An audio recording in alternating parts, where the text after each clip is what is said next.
Well, here it is. My first block from the Reproduction 1866 basket block that I'm making.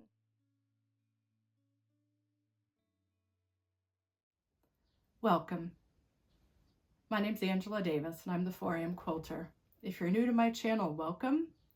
If you're a regular viewer, thank you so much for stopping by today and tuning in. Enjoy the video. It's been 2 weeks since I've posted anything about the block, even though I wanted to try to post every week. Last week got away from me. But that's my goal, is to check in every week so that you can see how far I've progressed. So what I'm going to do is I want to discuss how I constructed the block and things that I liked about putting the block together and things that I'm going to do differently for the rest of the blocks. This was my tester block, and there are a couple things that I am going to correct for the future blocks. Okay, now in my notes, let's start with this. Okay, so this is the 1866 grandmother's basket. There are 9 half square triangles per basket, and I'm doing 12 blocks. The original quilt, I believe, has 15. Let's double check. Let's see. There's 15 full blocks in the original quilt, and it is for a full-size bed, but I don't want to make mine that big, so I'm doing 12 full basket blocks, and then there's some half blocks that go around the border. So the first thing I did was I broke down the block, and what I did was I did mine a little differently than how they have it in the pattern. Even though I said I was going to follow the pattern to a T, I just felt construction wise the way I broke it down made sense for me for how I'm constructing it. So that's the first thing. Even though I said I was going to follow it to a T, I've already made changes. And just because for ease of creating the half square triangles. So let me explain to you what I did.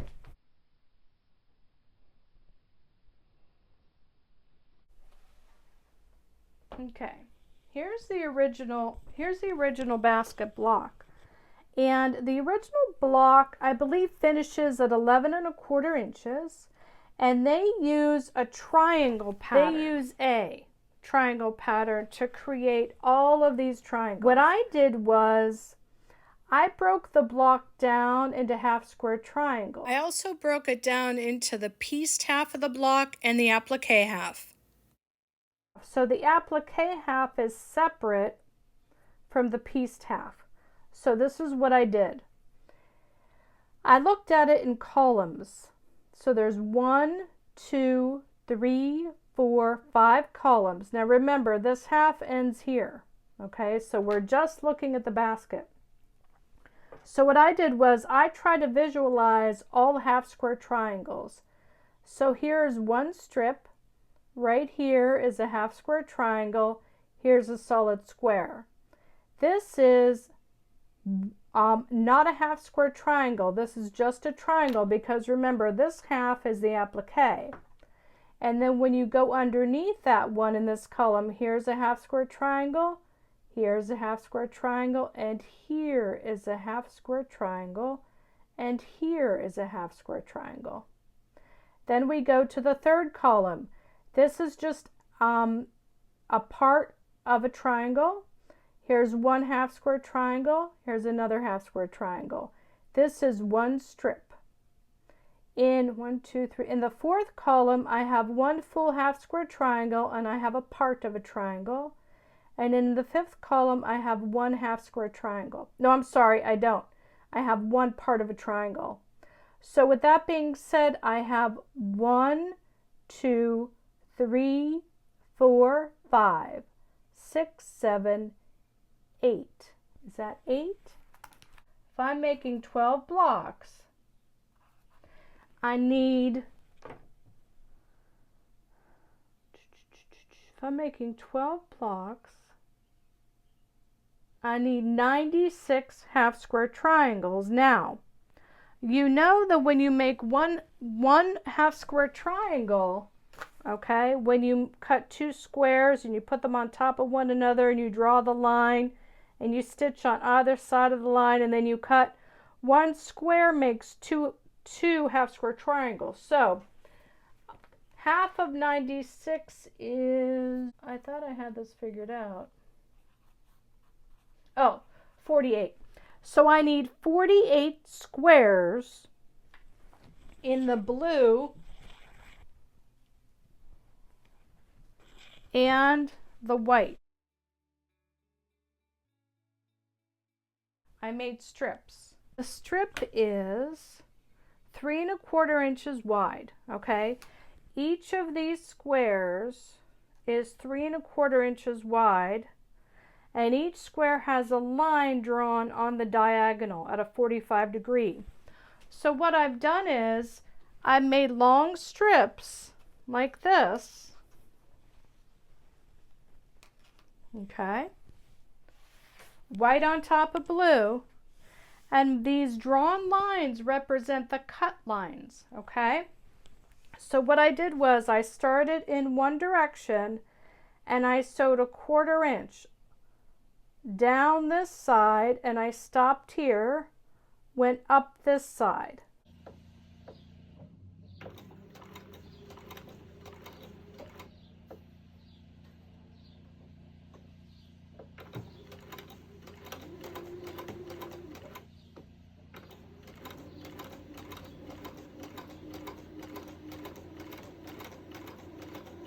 Okay, now when I stop to turn on the straight line.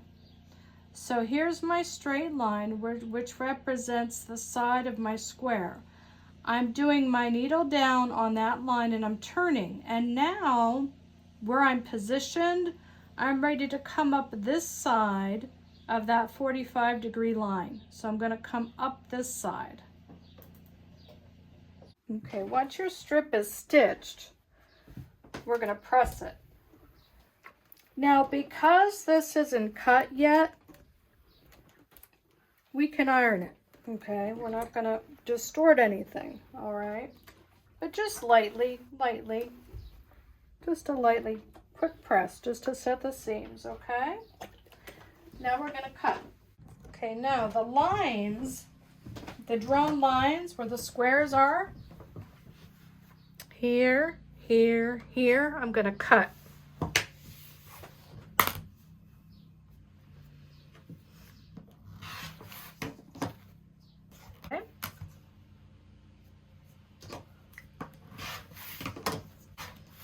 Okay, now we're gonna cut right on that drawn line, okay, right down the middle. Okay, now I'm gonna press them open and I'm gonna press toward the dark. So I accidentally mismeasured my two big rectangles. I made them too short. So I had to add a little bit of extra fabric there. That was a mistake on my part. Like I said, this was my first one trying out the block. So now I know moving forward, this has to be a certain length by a certain width. So that will be corrected. My other mistake was my square that I used for this triangle was a little bit narrow.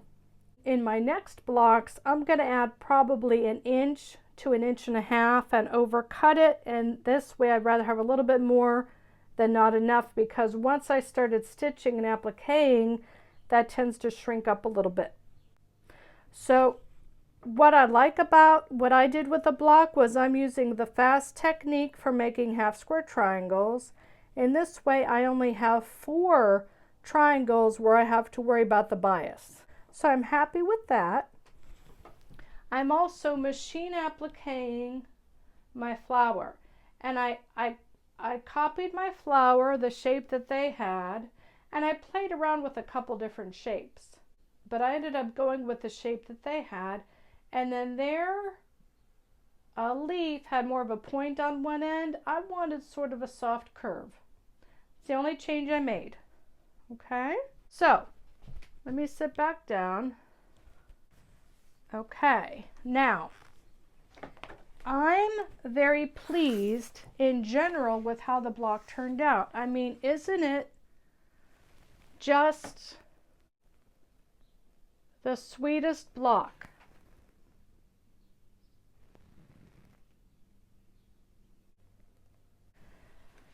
And I have all my measurements figured out. There's 8 half square triangles in each block. And I'm making 12 blocks, so I need 96 half square triangles, which means I need 48 squares.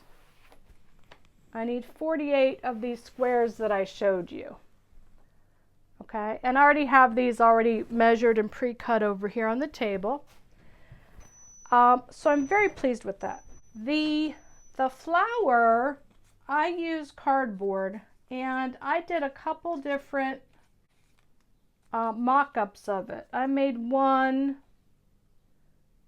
a little bit smaller. I made one with the curve, not as curvy. And then this one is just a little bit, just a tiny bit bigger. So I think I ended up with this one. I did. I think I ended up using this one because this is the one that's closest to the pattern in the book. And I just used a pasta box. I love using pasta boxes to create my templates because you can iron on cardboard, okay? And the handle I cut on the bias so that I could get that curve, but I ended up with a little snag right about here. So, like I said, this was my tester block. Maybe I'll put this one on the back. All in all, I'm very, very pleased. And I love the dark blue with the white. I truly do. I love the dark blue with the white.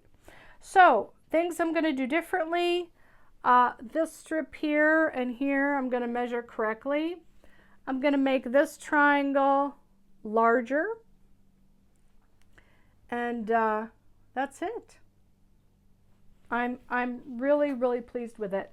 And what I'm going to do is I'm going to make all the basket blocks first, and then I'll go in and cut the rest of the sashing and the cornerstones and so on and so forth. And I'm going to take you along with me. I hope you enjoyed this update on the 1866 Grandmother's Basket Quilt. And I'm really, really enjoying this. Who knows, maybe I will decide to put in 15 blocks once I get to number 12. Maybe I will decide to make it for my bed. Right now, I think I'm going to be happy with making 12, but I could change my mind. It's been known to happen. It's been known to happen. The reason why I didn't do this video last week, let me show you. My daughters and I have been making little phone crossbody bags with the rainbow flag to represent the LGBTQ community because we're going to be at Youngstown Pride. Is it Youngstown Pride in Warren in a couple weeks. And so we rented, this one's really cute. It opens up with the drawstring like that. This one I really like. This one's nice. It has a raw edge. So it was very easy to work up. And this has a raw edge. And I double stitched the sides. I need to do a double stitch at the top. But I like how it's already starting to fray a little bit. I really like that one. But I don't have a lot of beads. But this is the regular one that we're making. This one's a little bit shorter. This one's a little bit narrower. I think we're going to go with this size. But just a nice little bag. And we're going with the French seam. So all the seams are enclosed. And the hem, it's all enclosed. And then the long body strap. So a crossbody bag. So that's what we've been making. And my daughters are also making bracelets to sell. And I'm playing around with a couple other tote bags that I might do depending on how much time I have. It's all about time, isn't it? But yes, so we're going to be there. We rented a booth and, going to be selling some stuff and having a good time. So with that being said, like and subscribe. It helps with the algorithm in my YouTube channel. Thank you for all my supporters and my subscribers. My numbers are beautiful. I mean, I think I'm almost to 1,200 subscribers, which is amazing to me because I didn't think a little over a year ago I'd even be here. So I'm really, really excited about that, and I couldn't do it without you. That's what I have for you today. Hope you have a wonderful week. Thanks for stopping by. I appreciate you. I'm Angela Davis. I'm the 4am Quilter. And remember, why sleep when you can sew? Bye. Have a great rest of your week.